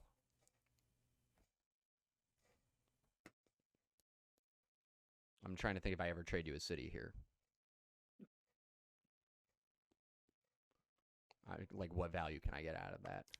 I will say, check out in the chat, we got Tony, Flying Chinaman, saying pass and pray. If you can avoid a pass and pray, that's a low percentage play. You want to try and avoid a pass and pray. I would trade you a city, let you city 6-3-4, not 8-5-10, and I get the next 2 or on the 4 roll. It's I get 1 roll. It gives you the extra production on the 6 and 3, and it lets you have a turn here. All right, we can do that. And I get insurance. And you get insurance. Yeah. So I give Borkov an ore. Just attach cards, right? Yeah. Here. Sorry. Say it again. Attach cards, Oh, I see. Yeah. Sure. Okay. And then I put brick, but I can't do brick because he's offering brick. Whoops. But then we figure it out. Buck. I think that works. 5 seconds. All right, then we figured it out. And what did this do? It gave him the So I'll city. trade you back free wheat. I offered him, here's the trade. The trade was I give him the city on this turn. He gives me insurance. Insurance is good. I also get the next 2 ore that he rolls on the 4 for free. So what did I do? I got myself insurance. I made it so I would not 7 out on this turn. I also get Borkoff's ore. So I created another roll for myself. I'm net going up by 1 ore over the trade. I'm giving away my ore, but then I get 2 ore the next time the 4 rolls. That's a net increase of 1 ore. Additionally, how am I going to win this game? I probably have to get army this game. I think that's my only chance here, given how few settle spots I have, and I have a pretty solid ore wheat sheep game. So I'm taking ore away from another player who might be buying dev cards. I'm giving him the city, but then he doesn't get his next ore rolls. He doesn't get to buy devs. It delays his dev cards. So that was a solid trade. It wasn't humongous, but it made us both actionable. It got me insurance, and it was with the 2 players in the back. Now we're going to go to the next moment there. 221-22. 221-22, 221-22. Okay. Okay. Nice. As you can see here, EMTS is still crushing. Still doing very well. We're in a better spot, though. We have a nice army lead. We have a VP. We don't have a city yet. Yeah. I don't think I can give you 2 ore, unfortunately. I can give him an next wood if you do that. I'd do it if And you you gave me also the get insurance, next wood for so- free. This seems like a city for you. It is a city for I'll him. do next wood for free. Okay. So I give him a city. This is the second city I've traded away this game. What did that give You me? get a wood for free. It gave though. me a city, and I think I have to take a city here. you got to take the city here. So I get a city. He gets a city. I get his next wood for free, though. I don't produce wood, and that's going to get me the Sheepport settlement, which is actually a pretty huge spot for my position. So I've given 1 trade to Borkoff. I give 1 trade to EMTS. And then where's the last one we do? 231.05. 231.05. Oh, is that game? No, it can't be game. EMTS is pushing. Road from win. He's on. He's on so he 8. wins with One road road here. from the win. He wins with 1 Yeah. road, right? So here's a situation where EMTS is 1 road from the win. So really the immediate threat is 1 road drop is GG. So on my turn, what I really want to do is I have 2 goals. 1, I need to make sure that Pav connects. Pav goes to 9 tops with road. And I think I actually get the information out of him that he has a knight here. So he's actually going to, I believe, 8 with road. And that's really what we want here. So I need to make sure, A, that can happen. But B, I need to play my game. I'm on 6. I need a knight to get to 8. Let's see what happens. So what's your dev? It's a knight. Okay. Do you have any sheep or brick? I have a brick. I just have 1 sheep and I have a brick. Yeah. I have sheep that I can give. We have to generate 2 roads, right? So I have 3 sheep Okay. and a brick. Yep. So I think we can manage. I think we take our city. But With I do this think I 2-knight need lead. some kind of compensation. I'm probably out of this game anyway. Pav goes to 2 knights here. But I actually think we need. I do kind of want some, something in exchange. I mean, at least you have to completely empty oranges. And We need a knight. Dude, That you're actually 1 was road good. from the win. Have a knight. yeah, but Throw they that can 8 they can't points. just put you on 8 points for And it- free when there is 5. What do Okay, you I have? mean, red's not Pav? What fine. happens? What happens when I connect? I don't open a settle spot, Okay. and I have no port. Yeah, but you have like road settle on the 9 or the 6. So Pav, I can Pav, give. what do you you have in still hand? have That was- the strongest RE cheap game on the board. I can so- give a brick for free. Do you have 3 sheep, Borkoff? I do. So here's what I can do. My hand is brick ore. I have an idea. I got Also, it. I let's got it. not forget that red might be at 9. I got it. No. I figured this out. Borkoff, I'm gonna give you. We're gonna each pay 2 cards here, and then Pav's gonna. Pav, we need you to like solo EMTS on the 9. Yeah. I got it. I got us. I got us. framing. Yeah, you have to. I need to pour. Red might be at 9. I need to pour You sheep got it. on this turn, right? I do. So I need the Yeah. 1 sheep from Pav. Pav, what's another card? I just need to get your sheep for free really quick. Wheat. And then we're gonna do wheat for Orback. Are you even considering that red might be at 9? It doesn't matter. Even if I am. It I'm not. does I'm matter. not, by the way. But it doesn't even matter. We have to try this. You're literally road from win. It does matter.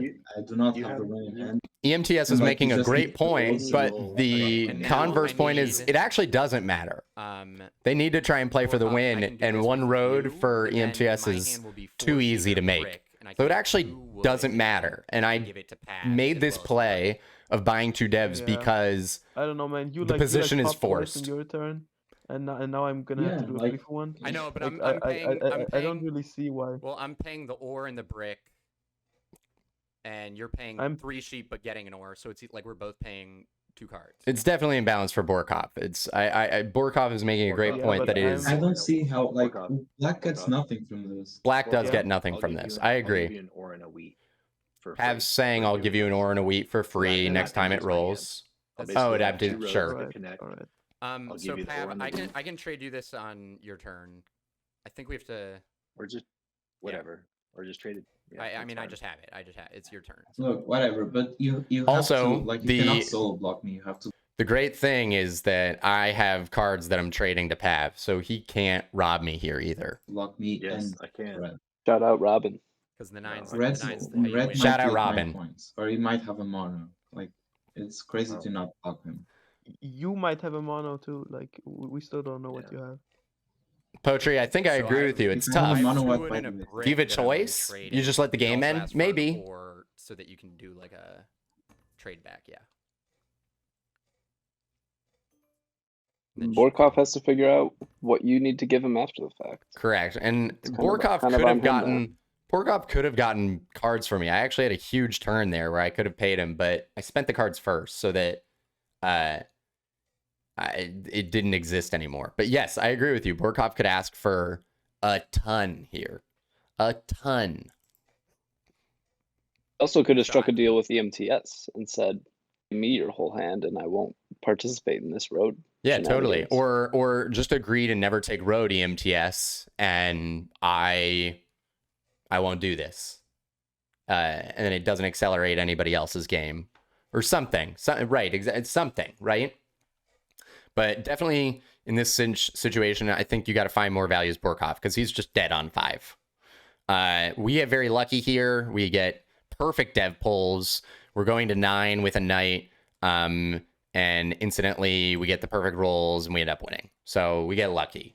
But we put ourselves in the position to get lucky by making this road connect. And it was a tight one. But I agree. As Borkov here, you can ask for way more.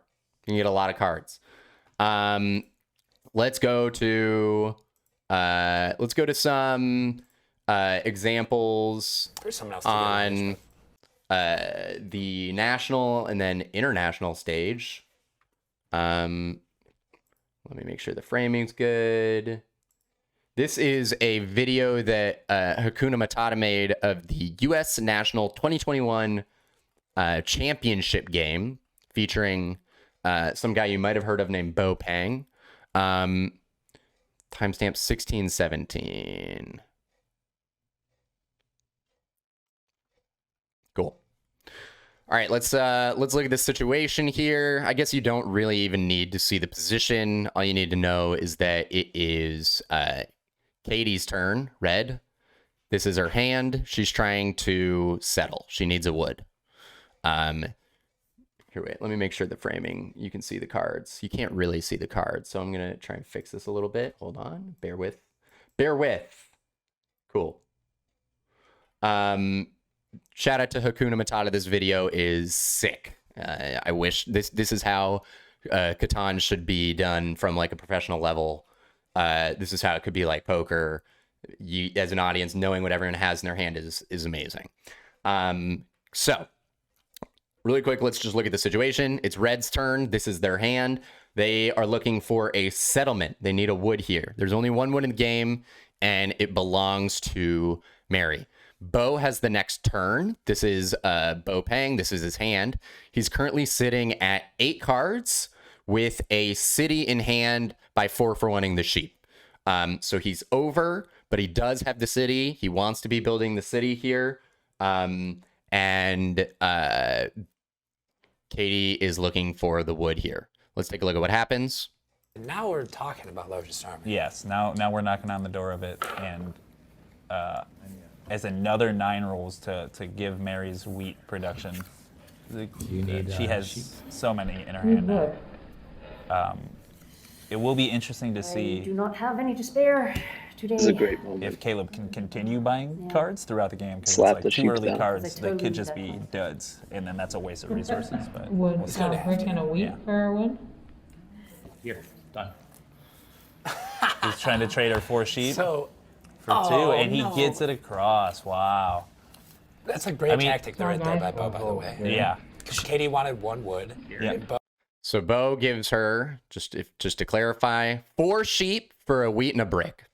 And this is an amazing trade for both of them. It's really a great trade for both of them, but it's really good for Bo. Katie gets her turn. She had a nothing turn. She gets a 4 sheep, which is the wood. She 4-for-1 straight for the wood and then settles. Bo gets he gets insurance. He goes under 8 cards. He's rolling next, so he's guaranteed city in hand. He also gets a rare brick. He actually, you can't really see the position. You can check out the game otherwise. He doesn't produce brick. He produces 0 brick. So this gets him city and a rare brick. It's basically a 2-for-1 because he was turning all that sheep into a wheat anyways. That was exactly what was going to happen. This is an amazing trade. It's super quick thinking, and the ability for him to make that snap decision so quickly was also really well done. Katie, you could see her reaction. She's like, "Oh, wow, I guess I'm gonna do it." Okay, that one. I thought this was a great moment. Shout outs to Hakuna for this video, and then I want to go into one last trade. This is on a pretty big stage, not too big, but pretty big. This is the World's Semifinals game. It's at 3:26:47. 3:26:47. Okay.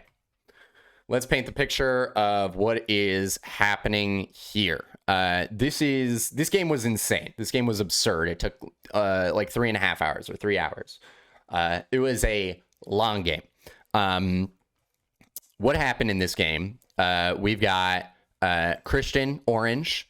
He is on 8 with a confirmed VP. He's got a road to a settlement spot. He's got a wheat port. He's got a wood port. He's got 5 on the 5 city twice in a settlement on the 11. That's card of choice. He's very close to just laying a settlement for this last point. He can also city for the last point if that happens to be it. He's on a 6 and a 3 wheat. He's got the world. He's been stuck here for like half the game. They've been playing entirely around Christian this whole game. In this moment, Eric, my buddy, he's got 2 down devs. It is 2 VPs and a monopoly. He is on 5, but with the 2 VPs, it is 7. Bo is on 8, just a hard 8. He's hard on 8. And Tiago is currently on 9 points. He's got the other 2 VPs. The dev deck is empty.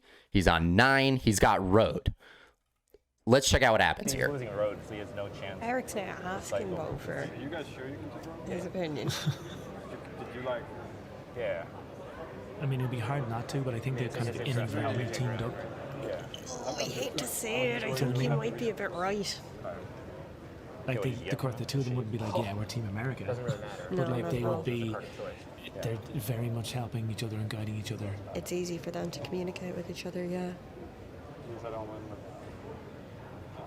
come up with 6 anymore. I don't. How many cards do you have? 8. Okay, so yeah, I need. Do you want to lay out your cards for trade? So they're heads up at this moment. Literally cards on the table. They're asking. Yeah. Eric just puts his cards out, and they're working. He's working together with Bo. At 9, but I don't want him to win. 'Cause I would do this for What's the your 3 card? roads. So I Show need for the rest of your hand. Okay. Not gonna empty my hand. Wow. You have to empty your hand. It You just- have to. You have Bo's to. saying you need to empty your hand if I'm giving you road. Bo has a lot of brick in this game. He's on, check it out, 5-9 brick. He's the red I player. can't actually. The 6 roll, you can. Okay, so what would you give How me? can you, how can you not get to 9? Oh, wow. You have to empty your hand. That's the condition. Yeah. No kidding. Bo's saying, I'll trade you Eric road if you empty your hand. So you need 3 roads? I haven't seen this before. Right, the 7. I forgot the 7. Total tip of the hand. No, I haven't Just, either. yeah, just asking people to show their hands Okay, before so they for agree this, to you trade. have I've road. seen people flip over dab cards early. Right? Eric's trading Just saying, him look, his you 4 know, other that cards sort of for thing. his whole hand is 3 roads. Now you actually have a chance to win. Now he has a chance to win. He does. 8 is still winning roll. But there's a problem. We'll see in a moment. This gets into the creativity here. It's an incredible moment. What are your winning? Yeah, but are you gonna cuck me here? He says, are you going to cuck me here? How? See, Bo still can. If Bo builds 4 roads Mm-hmm. first, Yeah, okay. You're right. And there it is. All right, that's 8 roads. but that's the but Bo I mean, I can might be still. incentivized to And they give this guy passed road the now. card. Bo says, I might be incentivized to give Tiago road now. Use my monopoly. Give it back. And then Eric says, I'm incentivized to use my monopoly then. But if I want to have it up, I mean, if you're gonna threaten to give him road, maybe I'd want to use my mono here. with what cards? I don't even have the resources to give him road actually. I suppose, yeah, because Bo's not even on wood. Mm-hmm. So the likelihood of him building suddenly 5 roads At this point, I If you do believe wanna he use could your mono, talk someone call it into on wood. giving him 4 And then- wood. from Like the other that. table. Yeah, yeah. I could give you another brick. So Bo has a city in his hand right now. You'd never have road. He discarded all his wood. No, he still has his wooden sheep. Yeah, but if he doesn't have road, it's impossible for him to win. So you actually buy this like turns. You'll get 2 wood. Notice Craig saying, okay, turns over past the dice I could take the ore. in chat. The ore, he doesn't have any. Eric's saying, I could mono the ore here, That's my only which path, right? ruins Bo's hand. Bo's trying to city to get to 9 points here. Christian's at 9, Eric's at 9, whoever has roads on 9. You're not wrong. If you take the ore away, What Bo's trying to do is avoid Christian winning, get lucky, Wait for next turn. keep bouncing the road back and forth between these 2 players, and build up over time. That's what Bo wants. roll for me now. I need 2 rolls. I mean, this is. I think is the only way. Like, I don't think you play mono here ever on ore. Because it doesn't hurt him at all. And he has no chance he of has winning. to risk that I don't catch the rolls on E. No, if you call it on. What, That- what, that wait, one's gonna what does be he have? fine. He has 2 wood and 2 wheat, right? He can port his ore and take your road away anyway. There's 2 wood. No, he won't. cards. There's something He's not gonna like take your road. There's 5 no chance ore on the board to right take your road now. Unless something crazy So happens. Eric is saying I can't with this. he's going to mono the I ore, don't think which I'm incentivized to give it to him hurts this Bo more than anybody else at the table.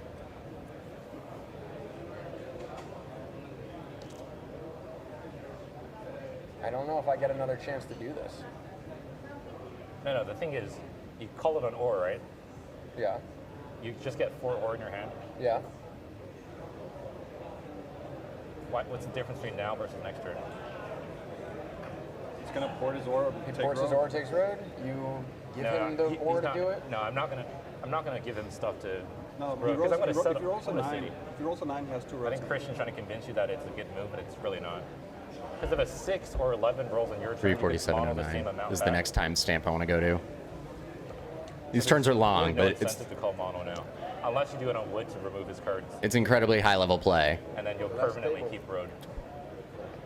I think calling mono or right now is like a really bad move because it doesn't hurt him, and You're just ending your turn. And it takes the ore away from Bo. I don't have good Bo's chance. correct in a way, by the way. Fuel him road this turn, right? Very legitimate concern from Eric. No. I need to build a city. Bo's correct also. Right? I have to build a city. Yeah, but you also know I have a monopoly, and you want to. No, I'm going to build a city. I'm not fueling him roads this turn. What if you hit a 9? If you hit a 9, he can feed him the road. You try to build a city and give him cards to build 2 roads. I don't think so. Bo says, I don't think so. That's not a guarantee. I don't Also, think if so. I rolled Is 9. no guarantee, and it sounds Sorry. like table Okay. 3. If you call mono and may ore, have I take my finished. ore away, and then I rolled 9. I And still now can the give two him roads, Americans so who that were doesn't change anything. best buds 2 minutes ago Right. are now.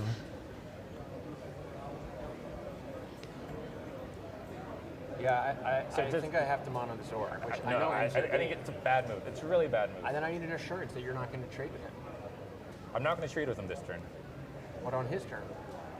On his turn? Yeah. All right, I won't. I won't. I mean, you still might. I won't.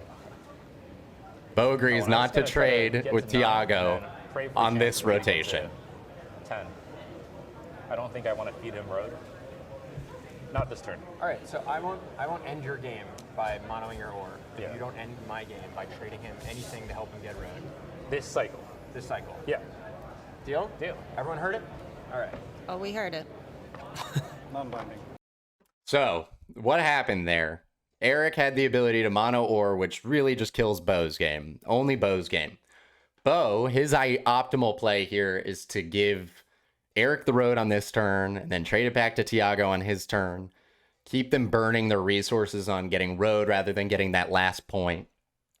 And Bo has to make it, he has to create 2 cities here to win. He has to city twice. And Eric doesn't want to get the road fed away from him.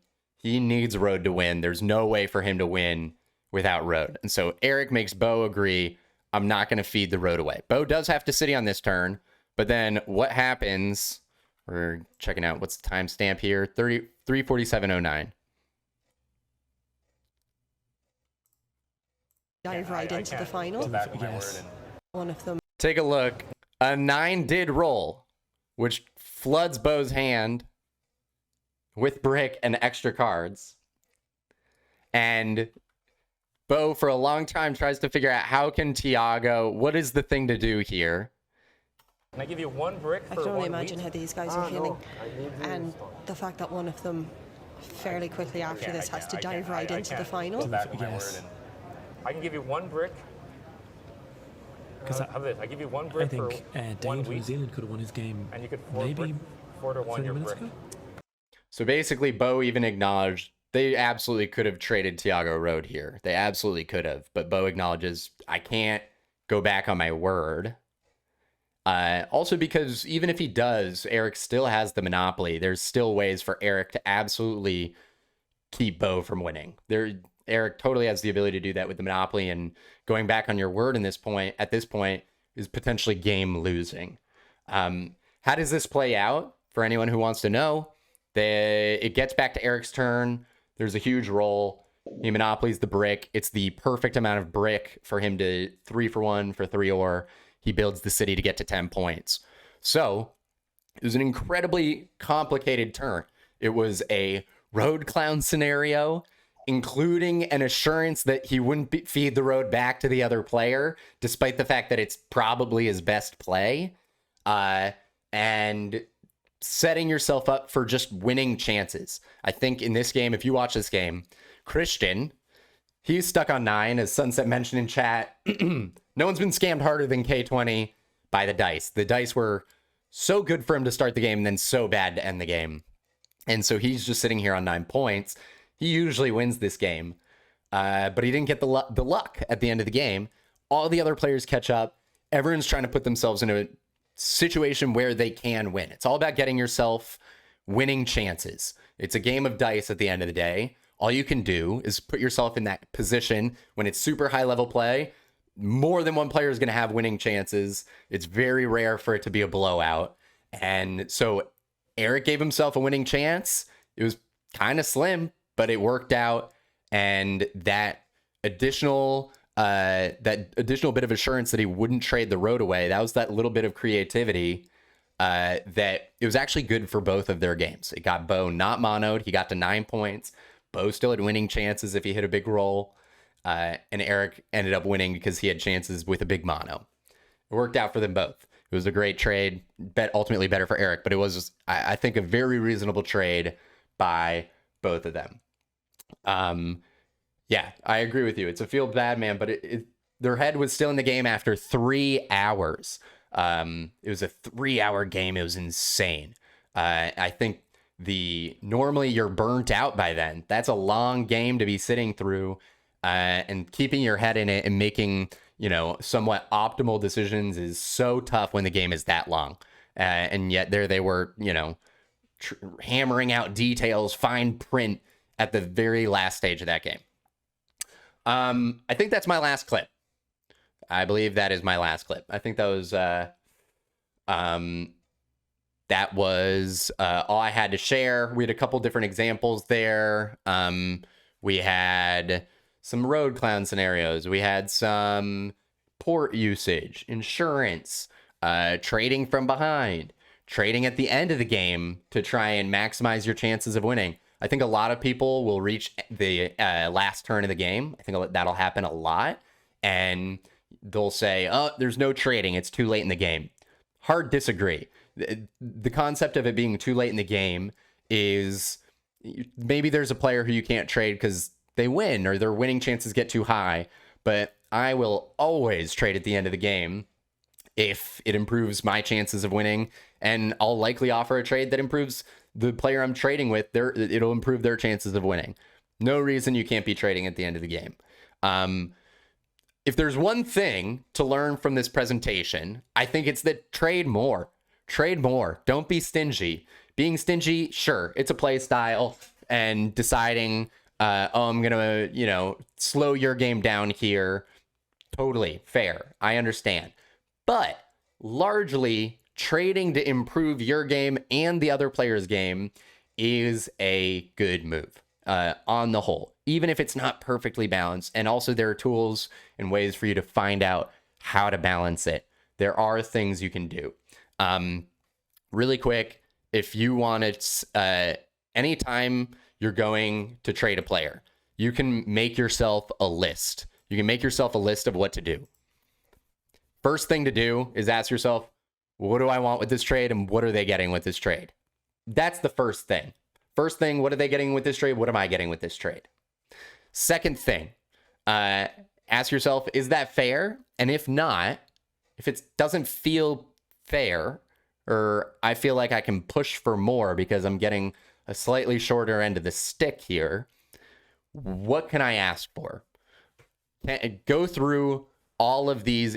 You could even play with, a note card that is just these things and see how many deals can I sneak additional things into. Even if it's not fair, just see what happens if you try and get some of this extra, milk some of this extra value in there. See what happens. People might say, nah, and then you might back down, but why not try? See what happens. These are actual extra intangible bits of value that you can get out of a trade. Try and push for it. It doesn't always work, but really, you can have this, like, literally buy your computer and go through these and be like, can I get this? Does this make sense to get here? Can I get this? And eventually it'll become second nature. You'll be checking naturally. If you're newer to the game, you won't necessarily think of these things automatically. That doesn't happen. You have to play a lot of games to start thinking of a lot of these things. It's a lot of things, even for me to think about. It takes me definitely time to come up with something. So it's a way you can even start to work towards that is literally just have a note card next to you of, first thing, what are we both getting with this trade? Second thing, here's a way to balance trades. And you can even go through this list. And as you do that more, it'll start to become more second nature. That's the only way to really get good at something. It's not intuitive to start. Something you can try and do, include ask other people on their turns. Try and be a little more active. And then really, of course, towards the end game, trying to push for more instead of just passively letting other people win. I feel like this is the moment. Griffin, do you want to add anything? And then also, of course, we have a lot of legit players in chat. I don't know if anyone wants to chime in with any thoughts or something to touch on here. I'm all set on my end. I think this was great. Cool. You summed it up perfectly. Dope. Yeah. I mean, it's a lot of stuff. It's a lot of stuff. And Brian, I'll get to your question in one sec. I think that a lot of the focus of Catan and learning and getting better that I've seen, a lot of the content is about placements. And of course, placements are humongous. It is the biggest single thing that you do that determines the course of your game. Of course, it's the biggest thing. And so that makes sense that there is a lot of lessons in that. I will say that trading is something that happens every single game.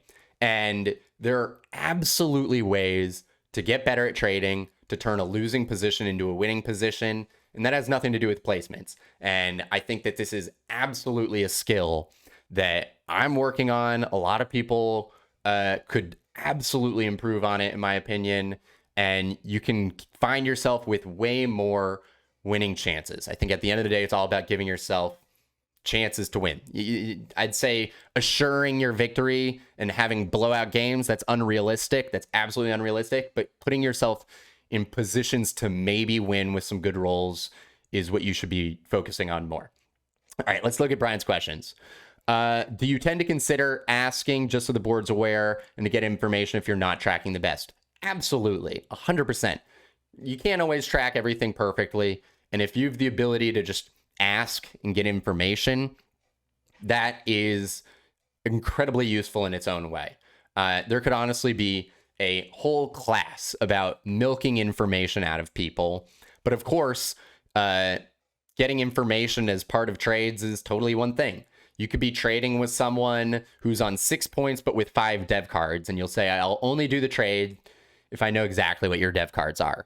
And they might push back and say, well, all I can say is I have 2 VP, so I'm on 7 points. And it's like, all right, well, you have 3 extra devs.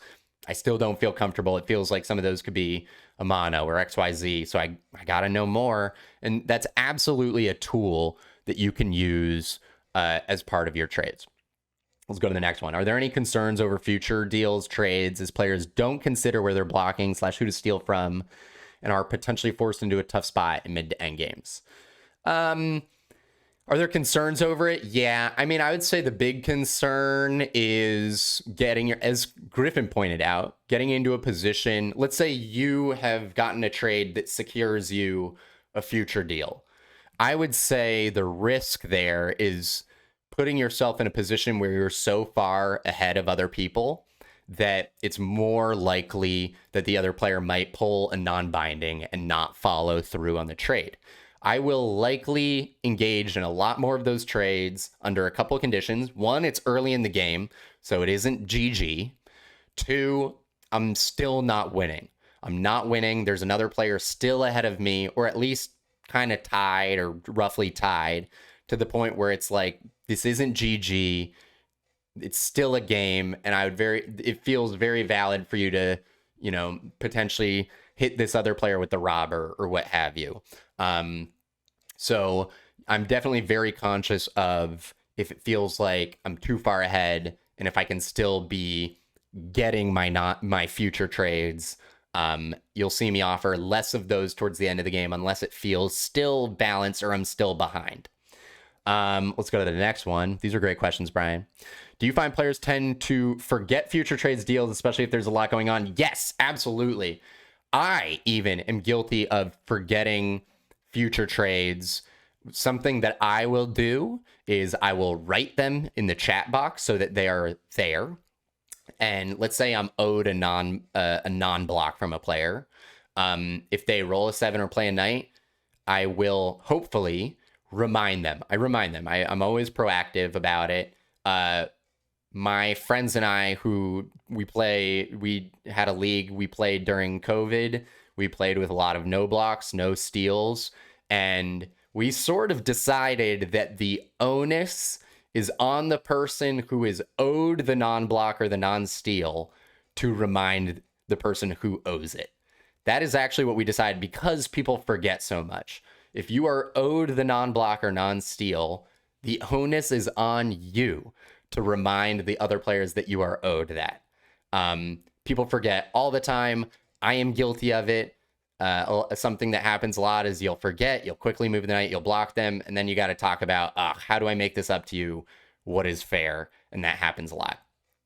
I think that was the third question. It happens all the time. That's at least my opinion on those questions.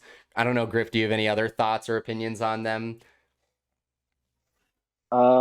Just to touch on number 2, like when you're thinking about how future trades impact where you're blocking and who you're stealing from, like the answer is it does. It totally impacts who gets stolen from, what gets blocked based on what resources are still owed.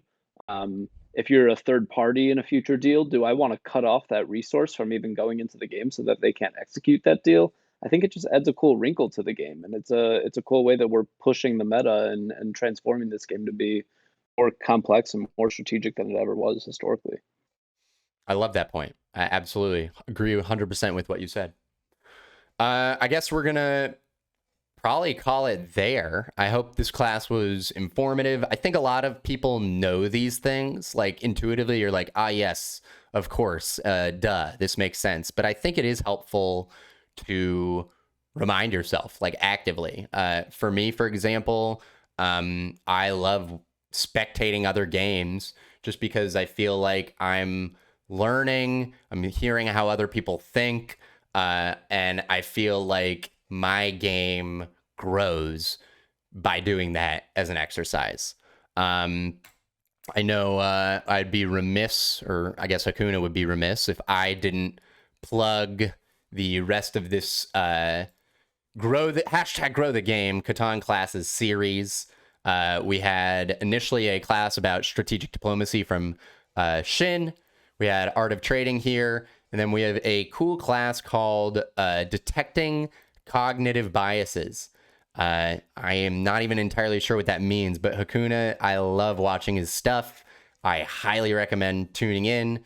Also, this video will exist as a VOD for you to come back and watch. I'll highlight it on my channel. So yeah, I hope people learn from this. The big takeaway should really be try and trade more. If you do the most trades in the game, a lot of the time I think you're going to find yourself in the best position because you will be milking value more often. Thanks for watching, you guys. Everyone watching, thank you for watching. I will catch you guys on future games, future streams, and I'm looking forward to Hakuna's class as well. All right, everybody, much love. We're going to call it there. Griff, peace out, homie. Chat, much love. Peace out. Take it easy, everybody. I hope everyone has a beautiful weekend and 4th of July. Take it easy. Peace. Peace.